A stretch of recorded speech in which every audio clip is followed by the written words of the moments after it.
So we just finished the top view, and we said that plane C, if you were to look directly at it, would appear to be 11 blocks. Just as we're looking at an angle from our isometric view, we can count the 11. However, as you begin to rotate that more and more and more, it appears to not be as tall or as long. Now let's look at our right side view.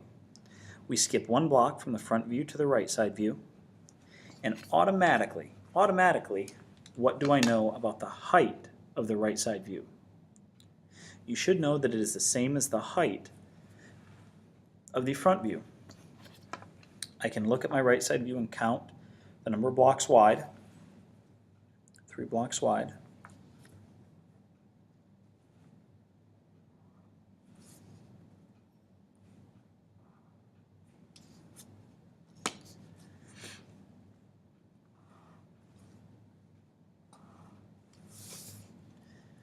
Okay, and as we look from the right side view, let's think carefully now. How many planes are visible to us? We have plane B, and we also have plane C. Because plane C is on an angle, it is visible to us not only in the top view, but also in the right side view.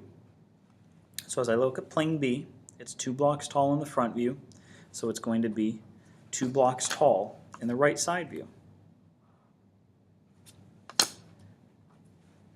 Plane C is above it, so as I look, plane C appears to start here, and it rises, rises, rises, and appears to stop there. So in my right side view, plane C appears to be 3 blocks by 3 blocks.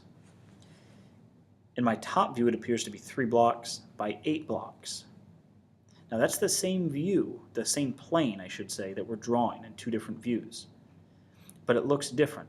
And the reason it looks different is because plane C is on an angle. In fact, neither of those are actually the size of plane C. Plane C is still 3 blocks by 11 blocks.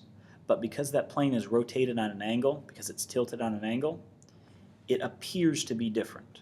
Okay, kind of like your shadow. If you're walking down the street and the sun's shining, your shadow may appear to be shorter or longer depending on where the sun is in the sky. Okay, your height doesn't change. You remain exactly the same height, but your shadow changes because of the angle of the sun shining on you. All right, so let me show you one thing I would do if I had to do this over again. Instead of identifying this as plane C, I would identify it as plane BC. The reason I would do that is because I can view it from the right side, thus the B, and I can view it from the top, thus the C. So as I'm labeling my isometric view before I begin anything else, this will help me remember as I go to build it that I can see it or view it from 2 different views, and that way I don't forget to draw it in. Again, something important to remember. However you label your isometric view is how you have to label your multi-view projection. So if I change this plane to plane BC, I then need to change everything in my if I change this plane to BC in my isometric view, I need to change my multi-view projection so that it matches.